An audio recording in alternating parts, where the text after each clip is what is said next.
Hello, I am Tjuana Lorraine. I am an author, speaker, coach, entrepreneur, mogul. I'm a mom, and I am rocking today with Grandosiá TV.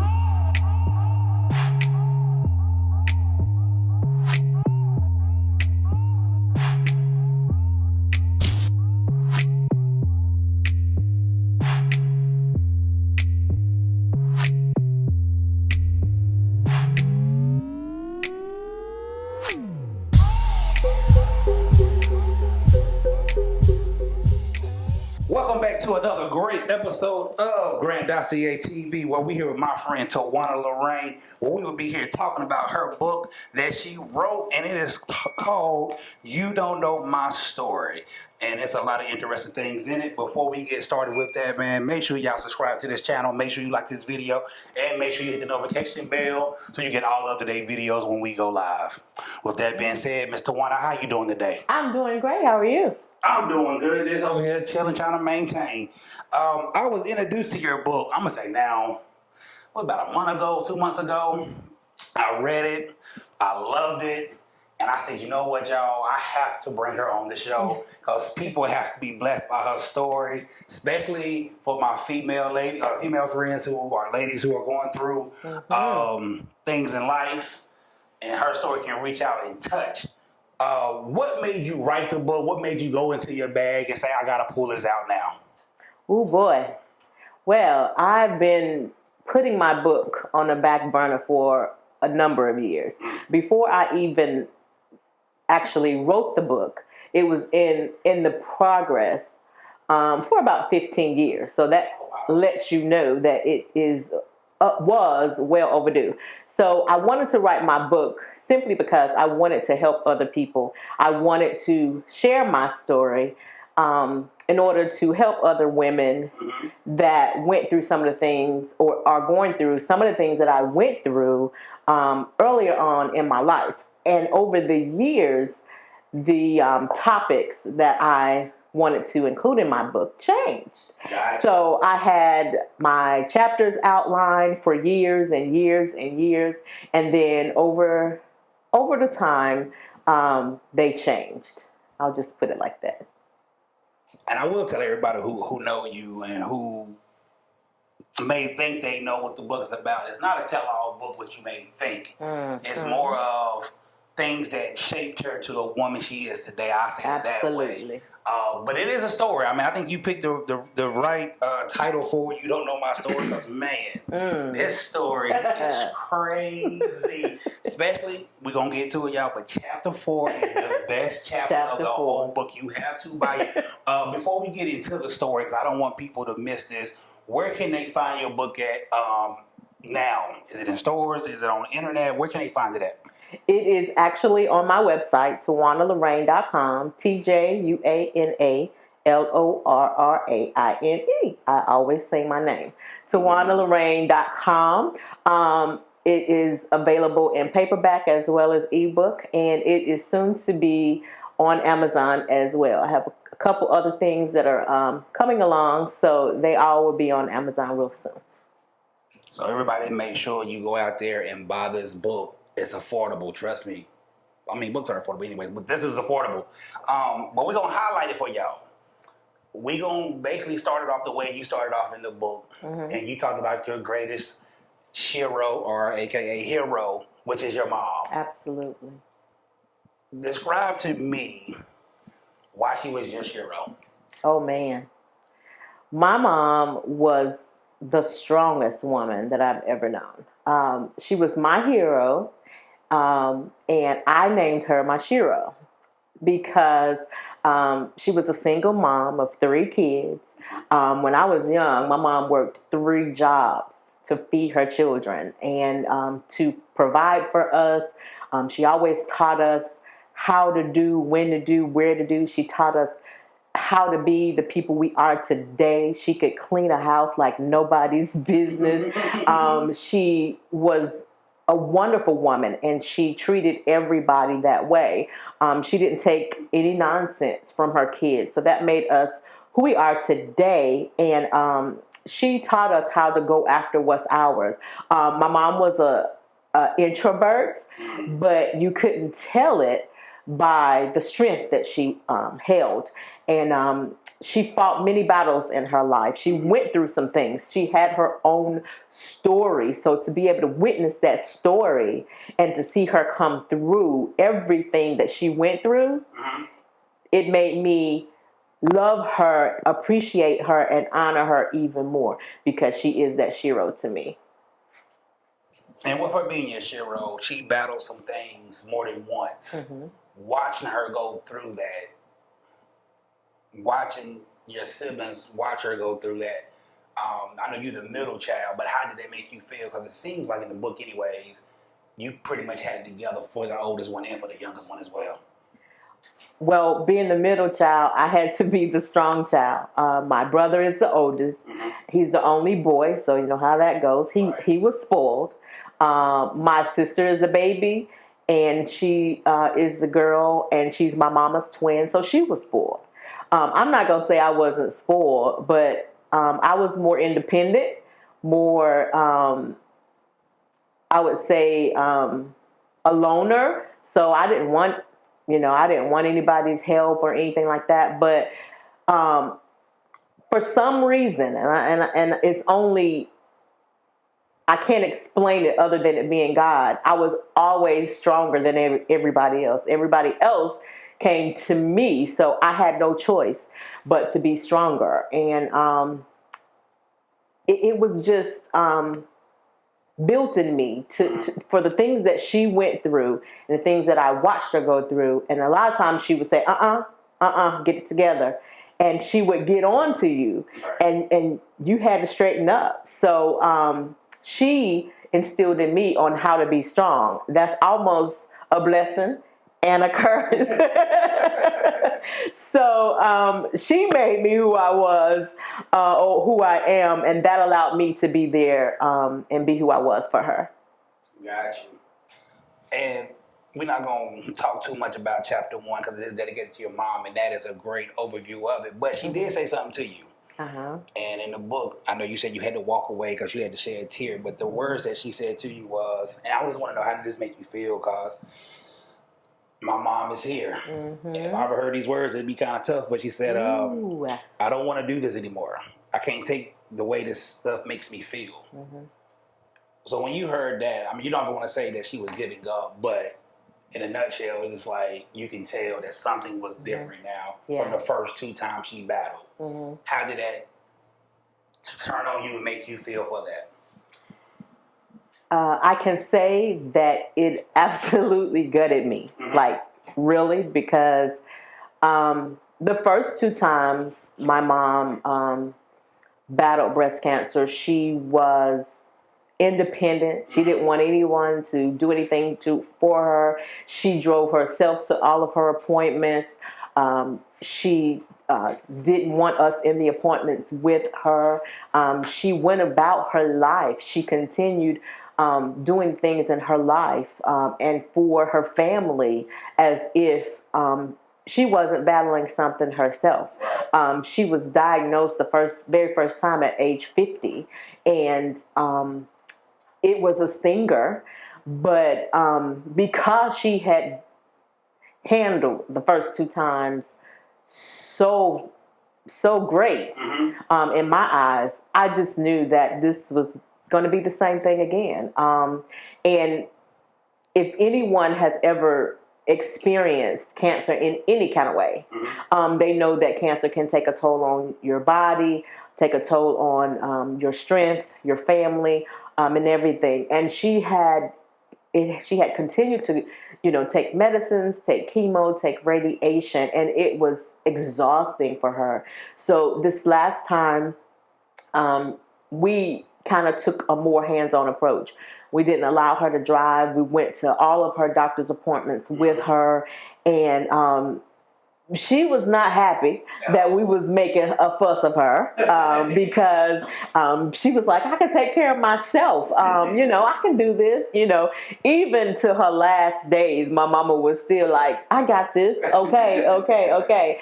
But when she said that to me one night, it was a rainy night, and she was hurting really bad. And for her to reach out and say, I need help, I'm hurting, you knew that she was really, really, really hurting, because most of the time she would just handle it, deal with it, and say, I'm okay.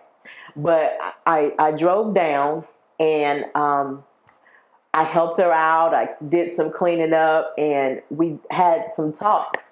And she sit down, and she had some tears in her eyes, and she was just in so much pain. And she said to me, "Baby, this is not living. Y'all just don't understand what this is doing to me." She said, because I think at this time she was on her third different type of chemo, and it just wasn't helping. And every time she had chemo, she would just get sicker and sicker. And she said, this is not living. I don't want to do this anymore. And she said this to say, I'm not taking radiation no more. I'm not taking chemo anymore. I am in God's hands. And she said that to me that night, and I cried like a baby. I know you did. I cried like a baby because I had never seen my mom like that. I had a 45-minute drive home, and I cried all the way. When I got home, my face was swollen, my eyes was red, and I just bawled even more. Like, I yelled and screamed and cried myself to sleep. Did you have that why Jesus moment? Oh, did I? Because I'm like, my mama is the mama. Like, she don't deserve this. So God, why are we having to go through this? What are you teaching us, and why are we going through this? And you get to the point where you ask those questions, and a lot of times when you ask God questions, you don't like the answer that he gives you. And my mama had been through a lot.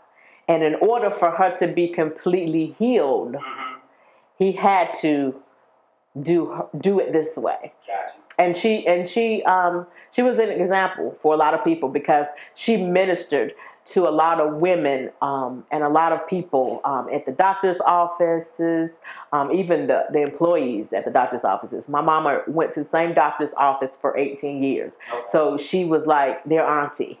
And they just loved her. So anybody that was going through, she was able to minister to them. She was able to tell them about her experience. She was able to give them suggestions and things to do, to help out when they got sick on the stomach or things like that. And just from people watching, being a sidebar, they was able to see how strong she was and how she handled the process. Reading the book, she sounded like an amazing woman. And everybody, when you get to read this book, make sure your tissue is ready at the very end of the chapter, because I have read it twice. The first time I was like, oh man. Second time I'm like, I'm gonna get through it. I'm just doing research, and I'm gonna make sure I fresh myself with the story. It's like, man, it still got me. So especially for ones whose who's already passed, and ones whose mothers are still here, it still affects you because you don't want to see your mother go through that. But moving to the next chapter, and I love the title of the next chapter. It says, "Here she is," and I'm guessing April 15th is the birthday. My God! And this bundle of joy at 2 pounds and 3 ounces come bouncing and fighting into the world. Here she is. What about you is like, and what about you? What about your childhood? Because we're trying to paint this picture for people, so when we get to the highlight, they would have a great picture of what's going on. But what about here she is that was very special to the world? What presented you to the world to be this great young lady? Well, I often refer to myself as she, we, her, because that's how I tell my story. And she was born 2 months early, so she was a preemie. 2 pounds, very small. I lived the first month of my life in an incubator. Oh, wow. Needles in my head, on a breathing tube, and cradle in my mom's finger until I was able to go home. So I've been fighting for my life. I've been a survivor since birth, and the devil's been trying to take me out ever since, because he knew that there was purpose on this little girl right here. So yeah, here she is. I love it. And then reading in chapter 2, it shows that you stayed in the country. I'm a country girl. You're down in the South Carolina country too. Oh, that heat in South Carolina, Jesus! Don't do that. Don't do that. So you was down that way. You was close with your grandmother, close with your uncles and aunts. As time went on, you asked questions about. Let's talk about why was it important for you to know where your baby pictures was located? Oh. And what was the response mom gave you about that? Well, I was a country girl, of course, and we had a tiny little family, but we were very close. And my mom, at my birth, was 22, so she was still young. She was still growing up and still doing her thing. But so her sisters gravitated to her kids, and my grandmother. My grandmother was Big Mama, so we were very close, and I always saw pictures of my little sister and my brother, but when it came to baby pictures, my brother and I didn't have a lot of baby pictures. And I'm the middle child, so I had that middle child syndrome, and I asked questions all the time. Well, why you didn't take any pictures of me? Why we didn't have any baby pictures of me? And she would laugh, but she got serious and she said, honey, she said, your mama could not afford any pictures at that time. So I apologize that there's not a lot of baby pictures of you, but we didn't have any money. So take the pictures you got and just thank God that we were able to get those. And being young, staying at Big Mama house, staying with uncles and aunts, you and your brother shared a room basically. Time went on, it was this y'all close family. School started. Now, one thing that's different from now and then, you was a kindergartner walking to the school. That had to be overwhelming, scary. There's just a lot going on. And so then when you get to school, how did you enjoy your first couple years in school, being away from the family? It was a different world going to school because I was a little sheltered, and my family was overprotective. But I would occasionally get to go to the playground in the neighborhood and get to play with kids. But there were two, three different sides of the neighborhood. So the kids that lived way on the other side of the playground or of the neighborhood where I wasn't able to go a lot, I was able to see them in school. So I met a lot of kids in school, and I made a lot more friends in school. I made some friends, and I would say made some enemies, because kids can be cruel. Yes. And although I'm cute, although I'm cute, I've always been a thick little girl. So kids were kind of mean, and I went through my period of bullying earlier on. I enjoyed school, but then some days I hated school because of the bullying. Which one did you hate the most? And people understand this later on. Walking to school or being at the school with the bullies? Walking to school. Now, it's funny right now because when I go back to my neighborhood, and if I drive from my house to the school, it's like that. But walking back then just seemed like it was taking an eternity for me to get to school. So I hated walking to school. Now, just like it was as that preemie baby fighting for life, the one thing the book let me know about you And I didn't really think this would be you looking at the cover. When kids would call names, Miss Tjuana Lorraine was a fighter. She said, I want some, I lost a little, but I want a lot. So it's like, what came into you? I know you said your brother helped you out a lot, but what got into you saying, you know what, enough is enough of this? Yeah. Well, I guess to me it was probably a lot of anger, built up tension, because, you know, when kids start to pick on you, and it's a continual thing, you just get tired. After a while, I'm going to say this. I'm not excusing it, but at that time when I was young, I guess I was just fed up. And I was going to defend myself. And my brothers defended me a couple of times. And because I'm a tomboy, I learned from them how to defend myself. That's what's up. You gotta learn how to do that. You can't let people keep on getting the best of you. But I did have a question for you, because you know I'm a millennial baby. Okay. What are mud pies? Don't do that. Don't do that. What are mud pies? You know, I saw that a couple times in the store. Listen, when you are a country girl and you have to play by yourself because maybe your friends across the street can't come out, you learn how to be creative. And we had this driveway in front of our house. It was, now that I'm grown, I know the names of it. It was a vacant lot, but in the front of it, it was just sand. And we used to play there a lot. And so we would be able to go over there and just sit there. It was more like a sandbox with no outline.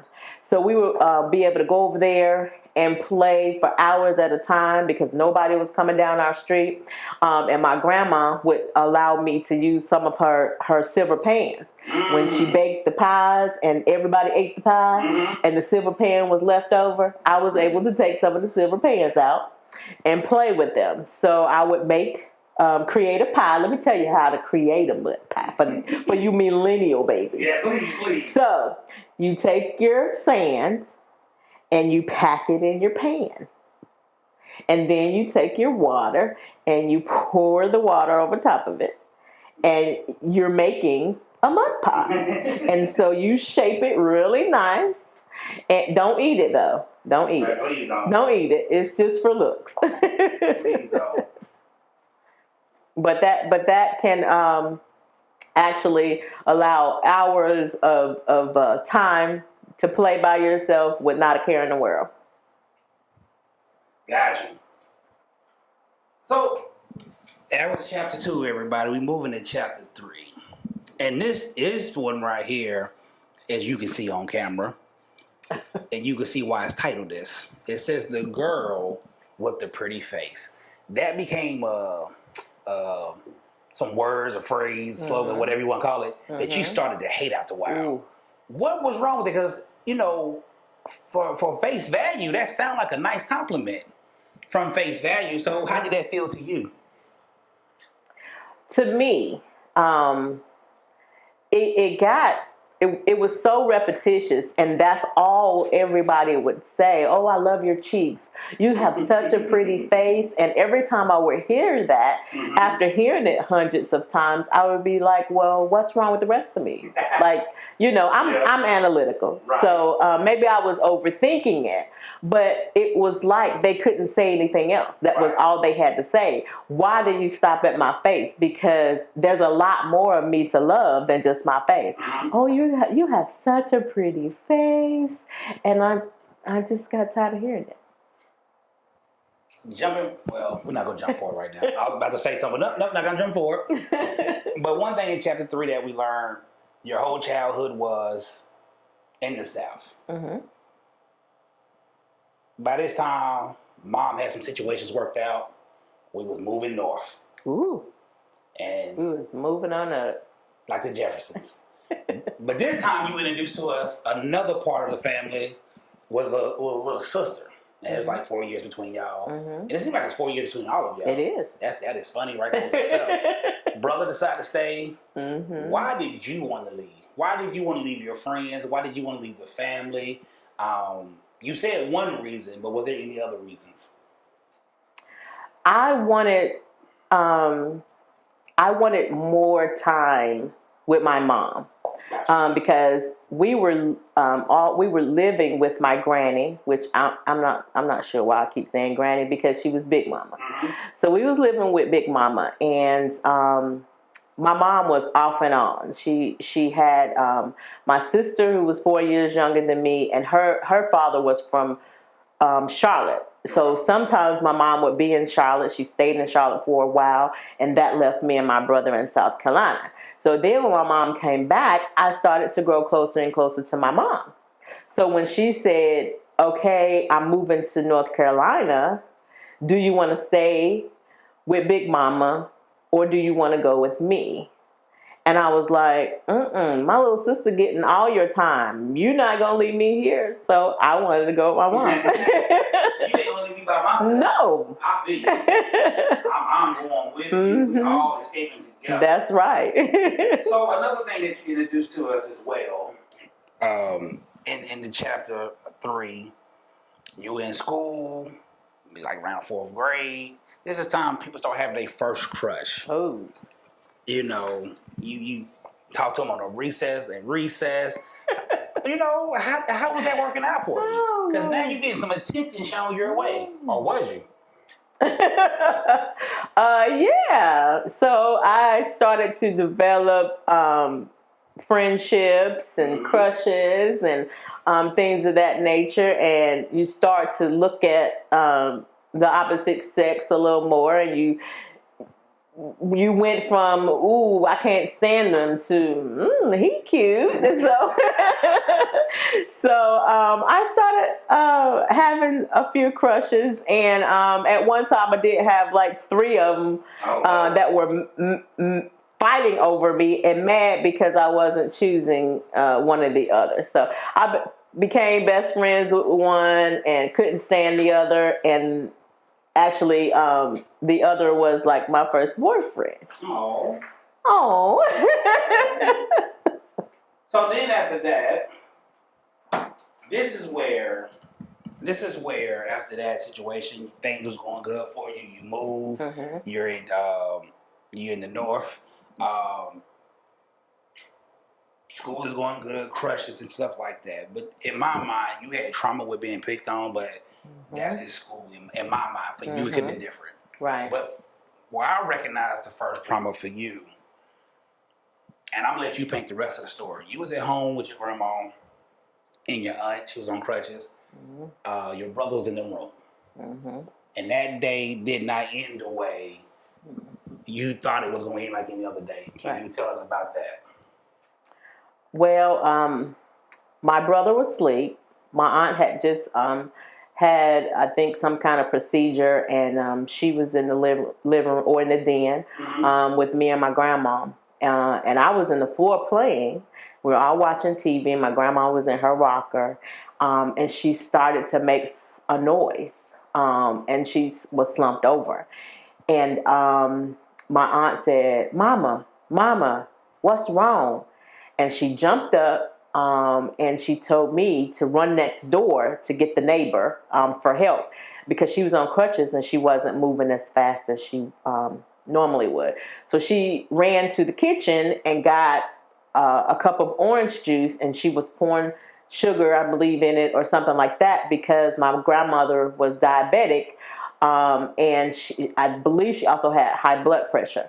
But my aunt thought she was having a sugar attack. I believe that's how they say it. Mm-hmm. And so I ran out the back door, down the hill, across my neighbor's yard, and I yelled and yelled for him to come. And he ran out, and we ran back up the hill, and he got there. And by that time, my aunt was pouring the liquid underneath my grandma's tongue. And she kept hitting her on the back and shaking her arm. And my neighbor began to help her out. And I'm just standing there looking because I have no idea what's going on. All I know is my grandma seems lifeless. And they're trying to help. My aunt is yelling and crying. And So it gets to the point, one point where my grandma starts to shake a little bit, and we've already called 911, and the ambulance has shown up. But by this time, she had stopped shaking, and my neighbor told me to go in the room with my brother. And by this time, my brother hears all the commotion, and he's waking up. And so we went in there, and when me and my brother came back out, there was a white sheet over my grandmother. So my grandmother ended up having a heart attack and a stroke right there in her rocker, right in front of me. Was she normally sick besides the diabetes, or No. it was just time Jesus said, "Come on home"? Now, how did that affect you as a little girl? I mean, on that part, you don't go deep into. How did that affect you? My big mama was, she was my everything. And before I actually moved to North Carolina with my mom, I called my mom by her first name, and I called my big mama Mama. So that lets you know how close I was to her. And I kind of went into blank mode when she passed away. I was just in this zone. At her funeral, I almost turned the casket over, and they had to take me out because this was my first experience with death. Like, I had never lost someone that close to me. So I'm just like, I don't like this, what's going on. And I did not want to lose my grandma. I wanted to know why she was laying in that casket and why she couldn't come back home with me. Gotcha. That had to be a tough situation because me losing my grandmother, me spending time at her house. I lived with her for a while when I was going to high school. So for her to be gone, now granted she was older, so it eased it a little bit because she was older, but I still had them feelings. So I do understand what you're saying. Before we get to trauma number 2, that I say is trauma number 2, you don't talk much about your father. But you do got a chapter dedicated to it in chapter 5. So you have to buy the book. We're not going to go to chapter 5, people. You got to buy the book. But you do talk about your uncle in the beginning. How important was he to you? How hard was it leaving, even though in the story it helps out in the end? But how hard was it leaving him, coming to North Carolina? My uncle was literally my third everything. He was, I call him this man that, like, they don't make him like him anymore. Like, he married my aunt, but he seemed like he was more of my uncle than she was. Like, I mean, if you were on the outside looking in, you would think she was the married one and he was part of the family. Because he had me and my brother spoiled. He had my mom spoiled. He had my grandma spoiled. He had everybody spoiled. He was just that kind of man. He had the whole neighborhood spoiled, really.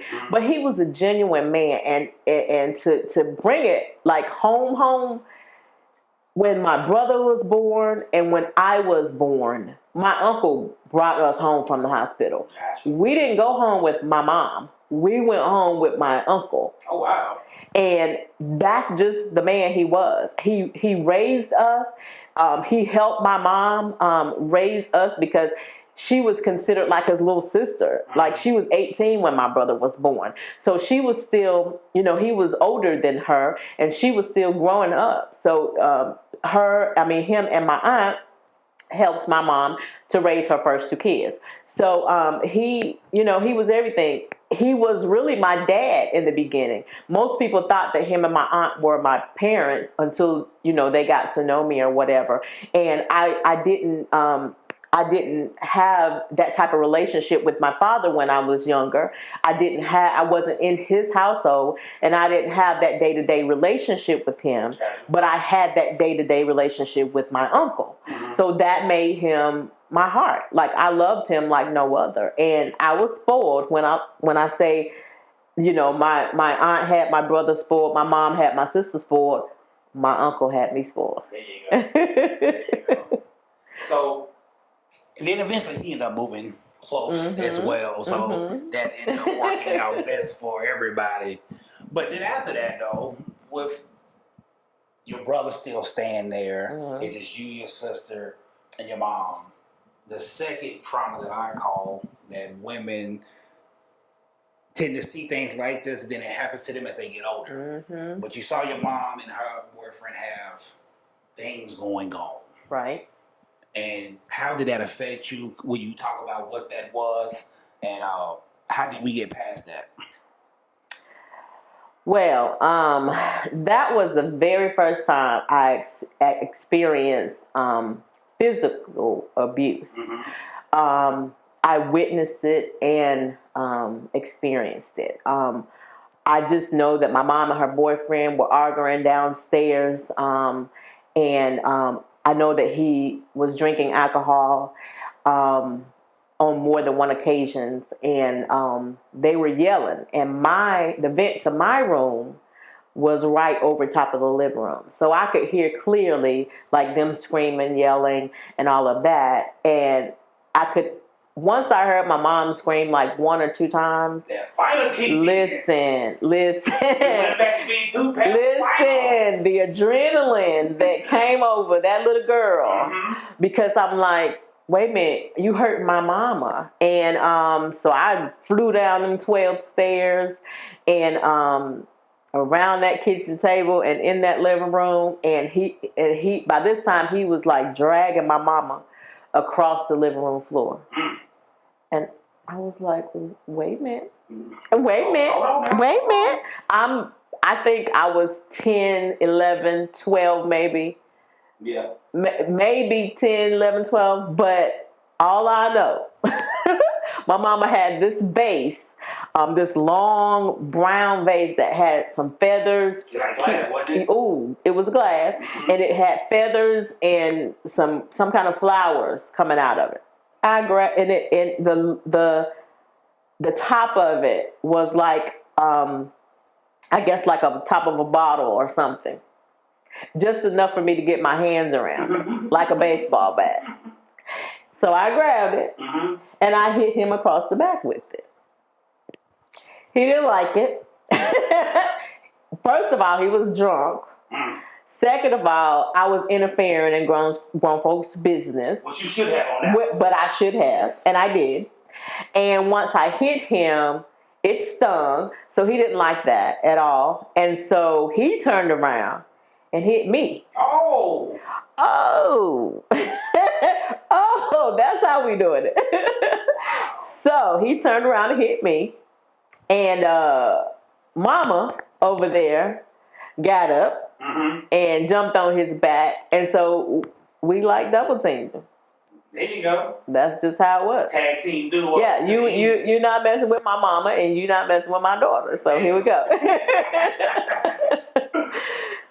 but after that, things worked itself out. Mm-hmm. He was gone, even though he tried to apologize to you, but he was gone. You always spoke on weight in the book. Mm-hmm. Now, when you say some of it was stress eating from all the stuff that was going on, what would you call that? And then two, this is really put your age out there in this book. What's up with that Jerry curl and no activator? Come on, activator. What's up with that Jerry curl? My mama did my first S curl, and it did not work out. So she spent money to get my first professional Jerry curl, and I got that. But I kind of struggled with my weight all my life, and I think it had to do with back in the day we weren't worried about eating healthy or watching your weight or making sure you eat the things that's not going to get you on medication. We didn't know any better. And so, I lived with my grandma, and it was sweet potato pies and pound cakes and hog mogs and rice and gravy and cornbread. Didn't nobody tell me to push back from the table, so I didn't. my aunt cooked 3 meals a day, so hey, that's all we did was eat. But growing up, I never had the knowledge to make sure that I was eating right, doing right, exercising, any of that. So I struggled with my weight, and I never took the time to understand it and to do what I needed to do to make sure that I wasn't overweight. But as a kid, you know, if your parents aren't doing that, or if you're not doing it yourself, you just deal with it. And so that came over from elementary school to junior high school to high school, all of that. And when I left junior high school, I was able to kind of get a little bit of knowledge, and I was more active. I started playing a few sports and things like that. So that kind of helped me with my weight issue, because I became more active. Gotcha. Mm-hmm. Now, people, pull up your seat closer to the screen. Oh my! Turn your volume up on your computers, on your phones. If you're driving, pull over, because this is the part of the story where things go. And I'm going to let her do most of the talking. I'm going to interject from time to time. But we're going to set the stage, though. At this time, we rolling into high school. Mm-hmm. And I'm going to ask you, too, was there more peer pressure in high school for you? Ooh. And this is a time where a lot of firsts started to happen. Absolutely. It's in relation to started off kind of crazy in a relationship with a football player. We'll talk about that too. Mm-hmm. But this is when a lot of firsts started to go down. Mm-hmm. And then the character in the book that we meet, his name is Psycho. So if you just know about the word Psycho, you'll know where this is headed to. Mm-hmm. That's my name for him. Yes, that's not his government name, but that was my name for him. So you get your car. Well, your mom got you a car before you even had a license. Mm-hmm. I had a car before I had a license. You start hanging back out in the hometown. Things started going. You said it was some troublesome things. You had a curfew at 1 o'clock. Mm-hmm. Had a car. Mm-hmm. You had some money. Ooh. So that means you just out here living my life, my best life. Now your cousins introduced you into a group of people. Uh-huh. He would just happen to be the one that you picked. Mm-hmm. What happened? What happened? Okay, here we go. So my cousin introduced me to a couple of his friends, and one of them I had grew up with back in the day, so I knew who he was. But the other one, I had never seen him before or whatever. And so I don't think I did any, miny, mo, but I chose him. And so we started to learn about each other. We started hanging out a little more. I would be hanging out with my cousin, and he was kind of like my protector. And, you know, because I was still kind of a tomboy, but I was, you know, hanging out with my cousins. And so we started going down there more and hanging out. And then I started to hang out with him more than I was hanging out with my cousin. So we developed into a little relationship type thing. And so we grew, and we ended up being boyfriend, girlfriend. Was I 16? I think I was 16, and then moved on to 17, 18. Is there a particular thing that you would prefer to know, or because this guy? Let's have the scene on who he was, or how he was. How did he? Who?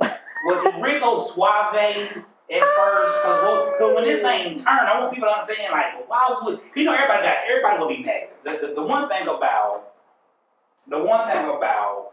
when you tell your story, you always got somebody on the other side of that computer like, I wouldn't do that. Yeah. She was crazy. Yeah. Why she stayed with her? No, we're going to paint the story of what most women find themselves in. You find yourself being sweet talked by a young man.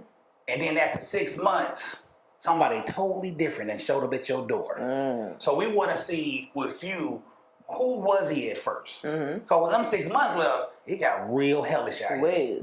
So that's what we just want to know right now. Right. Okay. So he was charming.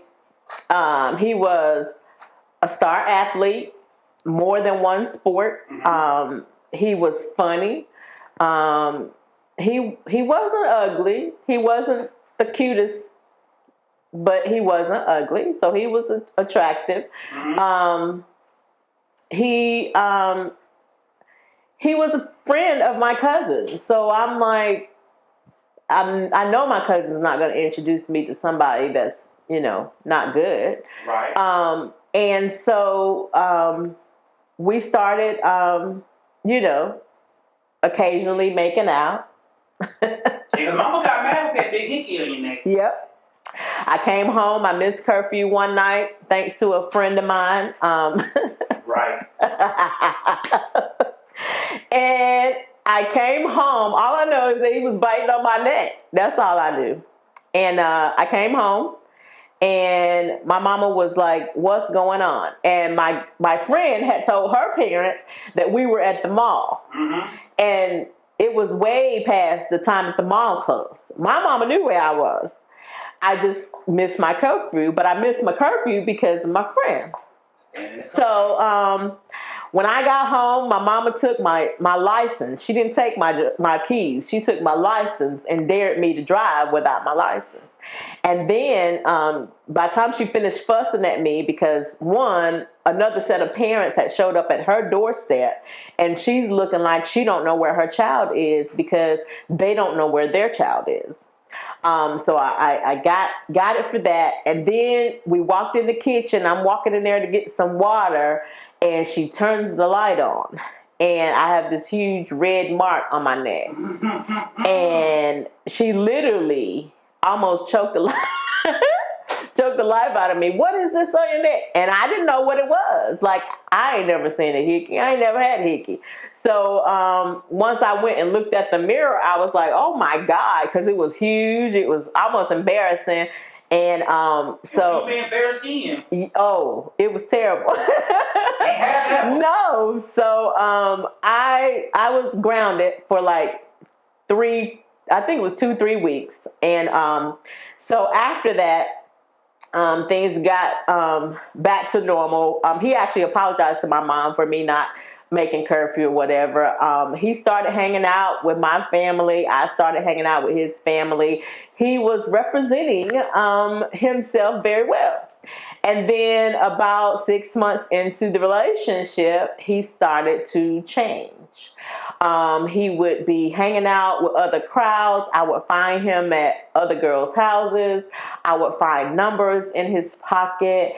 I would, just a whole bunch of different stuff. And when I would confront him about it, then he would get upset with me. And I, at that time, this is my second boyfriend, but my first real boyfriend, because I'm kind of age and I'm doing things that I shouldn't be doing, but I am. And so I'm trying to figure out who this person is. So you said you'll find him with numbers in his pocket, other girls. And I guess one of the questions would be from somebody, why was that not the point of I'm done? That's easier said than done. When you are dealing with someone and you have developed feelings for them, even though I was only 16, 17 years old, I still had developed feelings for him. And at this point, I have to honestly say we had sex before, so some soul ties were involved, and I didn't know that then. As I grew up, I learned some things. So I had feelings for him, and I just, with the way that I was then, the person that I was then, my confidence, my self-esteem, and me not loving me enough, I accepted the treatment, and I didn't walk away. I'm not the same person I used to be, but that my mindset and the things that I accepted back then allowed me to stay. And another trauma that came into play after that was when you confronted him. This is a big turning point in the story. This man took his hand and placed them on you in a way that you did not care for. Absolutely. And which is hitting you. Was it face? Where did he hit you at? Everywhere. Oh, it was multiple hits. Oh, yeah. Okay, I thought like one time he hit you, boom, and left alone. Okay, so the first time was multiple. Oh, yeah. Anytime that I confronted him or anytime that I did something that he did not like, I got hit. Nobody knew about it in the beginning. And it was practically, if not an every weekend thing, it was an every other weekend thing. And I got to the point where I was like, wow. And sometimes it was a matter of just pulling me or yanking me or pushing me or, beating my hands or something like that. In the beginning, it wasn't an actual fist. But, it might have been a slap or, something like that. Didn't make it any better, but it gradually got to be more and heavier, I should say. Gotcha. And with Grandosiá TV, for all my listeners, you gotta buy the books. I'm not gonna give you everything because there's a lot of great things in there, but I will hit on 3 more points about what happened. And the thing that I have questions for was, we went through this moment of badness, and then you said, you know what, this is it. I ain't doing it no more. You did what most women would say, yes, she got out of it. But with Psycho, is the reason why she called him Psycho. He wouldn't leave you alone. So for that period of time, not what happened, because they got to buy the book for that. How did that make you feel? Was you worried about anything? Was Mama worried about anything? Who all knew, and how did we overcome most of this? Well, my best friend knew, my family knew, my brothers and sisters knew, and eventually some of my classmates knew. But I got to the point where it was exhausting to me. It was trauma, it was abuse, not only physical but verbal. It eventually came to emotional abuse, and at 17, 18, it was overwhelming. Like it was overwhelming, and I started to ask myself, why? Why am I going through this? And I finally told him, I can't do this anymore. I'm breaking up with you. I don't want to be with you anymore. And he was not going to take no for an answer. So my mom was worried because it seemed that because he wouldn't take no for an answer, he was showing up places where I was all the time. Like, I couldn't go anywhere without him showing up. And I was a lot of those times afraid. I was afraid that he would maybe jump on me at the very place that we were. I was afraid that he was going to eventually hurt me to the point where I would lose my life. My mom eventually, I was a senior. By this time, I had gotten a newer car for my birthday. And she wouldn't allow me to go anywhere. She followed me to school. She watched me park and she watched me walk into the school. When I got out of school, I had to come immediately to her. She had her own convenience store, and so instead of letting me continue working at my job, she allowed me to work for her sometimes because she could keep an eye on me. So I couldn't go anywhere. I couldn't hang out with my friends. I wasn't allowed to go anywhere without my mom, simply because I couldn't go anywhere without him showing up. And so my mom was afraid for my life because she had experienced abuse before. She knew these signs, and she just didn't want anything to happen to her daughter. And so it was very traumatizing because you as a teenager, you don't feel as fear that you have to go through this, especially from someone who says that they love you. But it didn't end. It never stopped. It continued. It increased.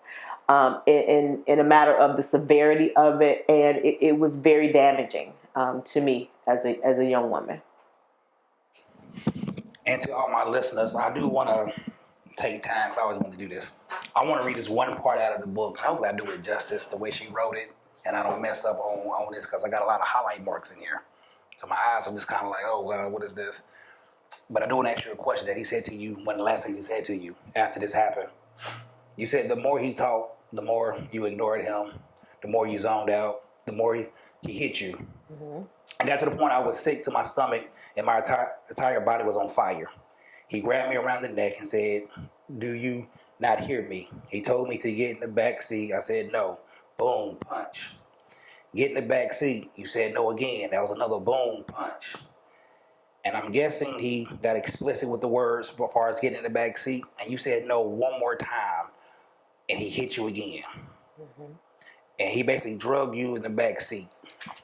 But then one of the last things he said to you is he let you go. I love you. Mm.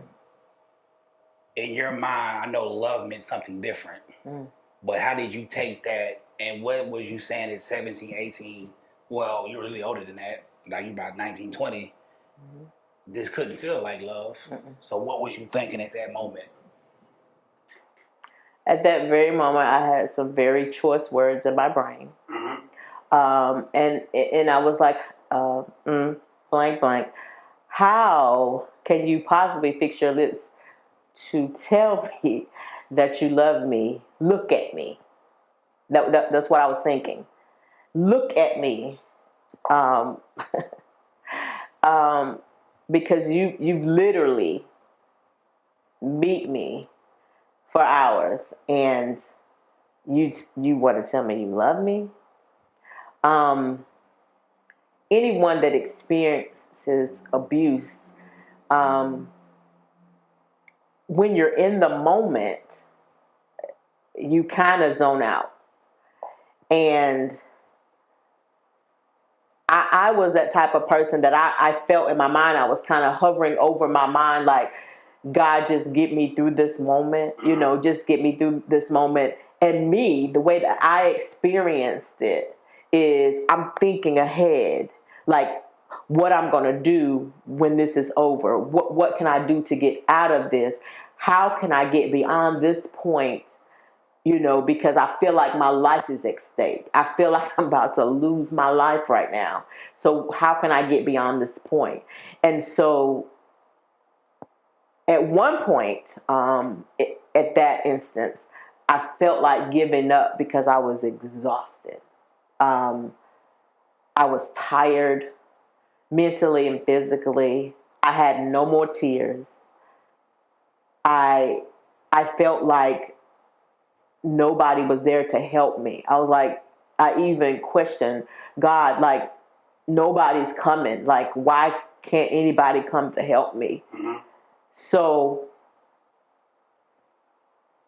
I was able to grab enough strength to get past that point.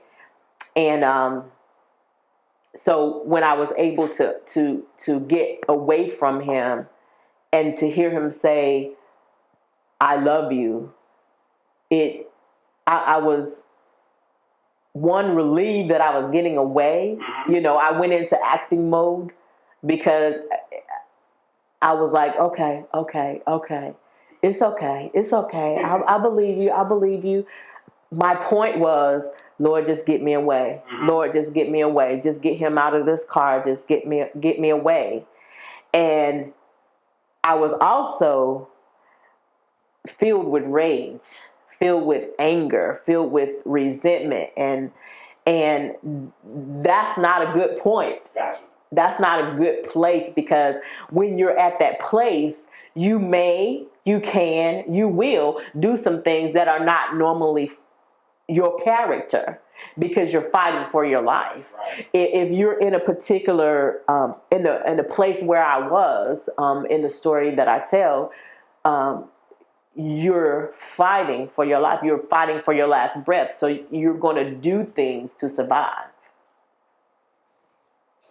So for any young lady, for any woman that's going through what would be your final words for them to get out of the situation? What would you tell them how to deal with this type of situation? I would say to that young woman, to that young girl, you're beautiful, you're enough, you're loved, and you do not deserve any of it. I don't care what you said, I don't care what you did, I don't care who you are, I don't care what you look like, what you don't look like, what you don't have. You do not deserve any type of abuse, excuse me, whether it's physical, whether it's mental, whether it's verbal. You don't deserve it. You are better than that. And I want you to reach way down in your belly and grab the little bit of hope that you might have left and know that you can get through it. You can get out of it. There's people out here to help you. There's people out here to love you. And there's people out here to help you to move past that. So don't accept it, because there is more to life than somebody putting their hands on you, because you do not deserve it.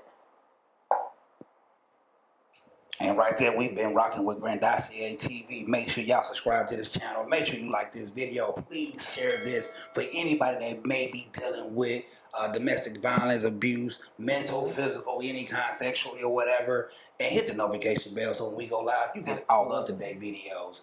And Grandosiá TV, we out. For those of you that made it to the end of this video, thank you very much for tuning in. This book will bless your life. This book is here to inspire someone else. It is to inspire the next person. And it just gives you a little piece of my story. You don't know my story, but my story does continue. Get the book.